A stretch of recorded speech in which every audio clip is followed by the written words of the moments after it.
President Donald Trump's travel ban to the United States by citizens of 12 countries went into effect on Monday. Israeli forces stopped humanitarian aid ship carrying Greta Thunberg and other activists from reaching Gaza. French President Emmanuel Macron says it is time to reach an agreement for the entire planet as global leaders gather for the UN Ocean Conference in Nice. Thousands attend an anti-government protest in Madrid, the sixth organised by the opposition since Prime Minister Pedro Sanchez's latest term in office. Donald Trump's travel ban on 12 countries went into effect on Monday.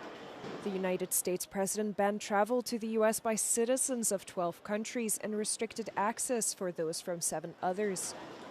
He had announced the ban last week, citing security concerns. The ban comes as part of Trump's escalating crackdown on immigration that has often pushed the limits of executive power and clashed with federal judges trying to restrain him. Groups that provide aid and resettlement help to refugees denounce the ban. They say the policy is not about national security, but instead sows division. In his first term in 2017, Trump had similarly issued an executive order banning travel to the U.S. by citizens of 7 predominantly Muslim countries.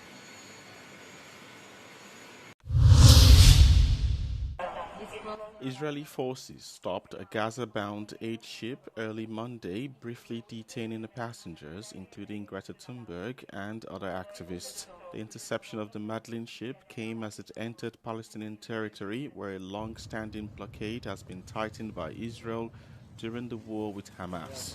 The Israeli Foreign Ministry in social media posts gave updates on the situation, saying the passengers of the ship, which it describes as a selfie yacht of celebrities, were safe and unharmed. The Foreign Ministry said the activists were being taken to Israel and expected to then return to their home countries. Organized by the Freedom Flotilla Coalition, the voyage had set out to protest Israel's ongoing military campaign in the Gaza Strip, currently one of the world's deadliest wars. Thunberg, a climate campaigner, was among the 12 activists aboard the Madlin, which set sail from Sicily a week ago. After a 2.5-month total blockade aimed at pressuring Hamas, Israel started allowing some basic aid into Gaza last month, but humanitarian workers have warned of famine unless the blockade is lifted. French President Emmanuel Macron on Sunday slammed the withdrawal of climate funding by the US, saying it was time to reach an agreement for the entire planet. Macron said this as he welcomed delegates, including heads of state and environmental advocates, to the French southern city of Nice, host to this week's United Nations Ocean Conference.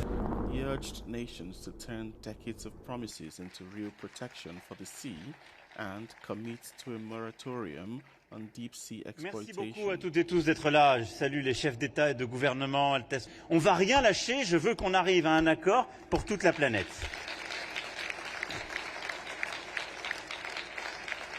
Parce que c'est complètement fou. C'est complètement fou d'aller exploiter, d'aller forer un endroit qu'on ne connaît pas. C'est de la folie furieuse. More than 50 world leaders are attending the third United Nations Oceans Conference this week to confront growing threats to the ocean and the need to transform pledges into protection. The UN describes the threats facing the world's oceans as a global emergency. Italians called to the polls until 3 p.m. Monday to vote on 5 repeal referendums covering controversial issues such as citizenship and the labor market.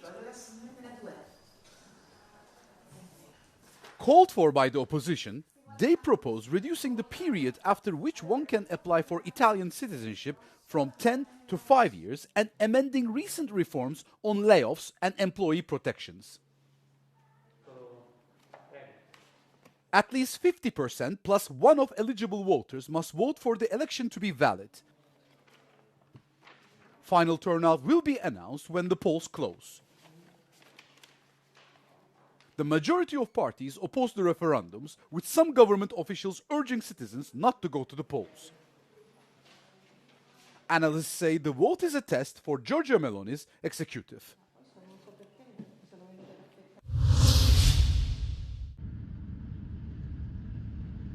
Russia's defense ministry says that its forces have reached the western edge of the Donetsk region and that troops were, quote, developing an offensive in neighbouring Dnipropetrovsk. This would be the first time Russian troops have pushed into the central Ukrainian region in the more than 3-year war. Kyiv has denied Moscow's advances, which would mark a significant setback for Ukraine's already stretched forces. Peace talks between the two sides remain stalled, and Russian troops have made incremental gains elsewhere. Putin's forces also appear to be within a few kilometers of the city of Sumy, 3 years after Ukraine forced them out of the northern region. Yesterday, one person was killed and another seriously wounded in Russian aerial strikes on the eastern Ukrainian Kharkiv region. Spain's opposition party held another protest this weekend against the government of Prime Minister Pedro Sanchez, following the discovery of possible corruption cases and an amnesty deal with Catalan separatist parties. Under the slogan "Mafia or Democracy," the demonstration was attended by around 50,000 people, according to the government. The People's Party, or PP, say there were double that amount. The party's leader, Alberto Núñez Feijóo, said that Spain needs, quote, a revolution. Ríndase a la democracia. Convoque elecciones. Las queremos ya. The demonstration was called after the leakage of audio messages from a former member of the governing Socialist Party in which favourable deals could have been offered to businessmen in exchange for compromised police information. President Trump is deploying 2,000 National Guard troops to Los Angeles, escalating a standoff with California's state government. The move follows clashes on Saturday between protesters and federal immigration agents in the city of Paramount. Agents in riot gear used tear gas, while some demonstrators threw rocks after a week of immigration sweeps that saw over 100 arrests. California Governor Gavin Newsom accused the federal government of deliberately creating chaos to escalate the situation. On Saturday, President Trump posted that if local leaders fail to control rioters and looters, the federal government will. Defense Secretary Pete Hegseth also threatened to mobilize active-duty Marines. But Los Angeles Mayor Karen Bass insisted state and local authorities had control and the guard was not needed. The unrest also saw the arrest on Friday of union leader David Huerta, drawing condemnation from senior Democrats. The Trump administration's threats come as the Los Angeles Police Department says protests across the city are now proceeding peacefully.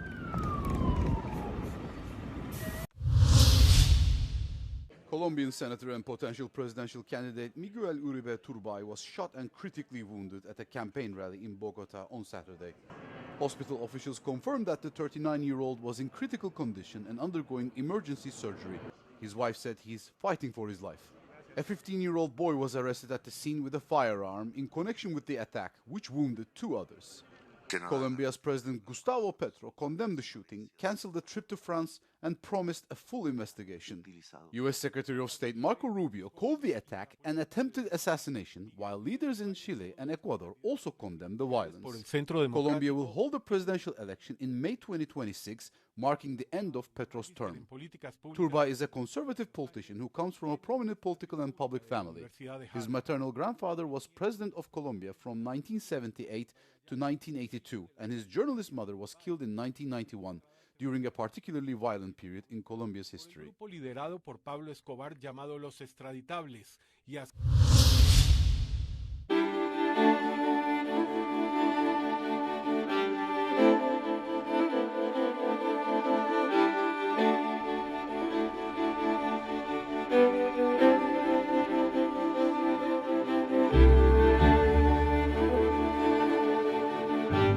So it's been at Hampton Court Palace for years in a box, which is why it looks so pristine now. I shouldn't be surprised, but I was when I saw what amazing condition it's in. And it tells the story of Emmanuel, us, in the 80s, how we designed, how it's made. Everything is there, the gathers around the skirt. And this fabric is so beautiful.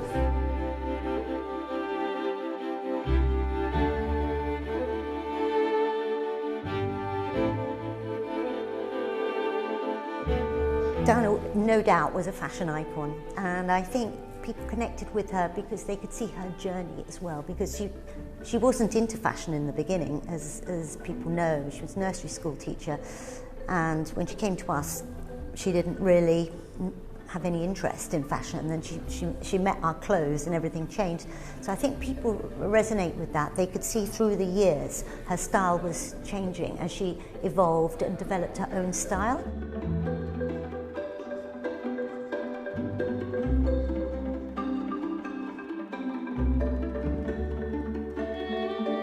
Because she liked it so much, she was really one of the first royals that we ever knew that was repeating outfits. She wears again and again, and she would match it with shoes and handbags. She knew hats, how to style it. She was a genius at that.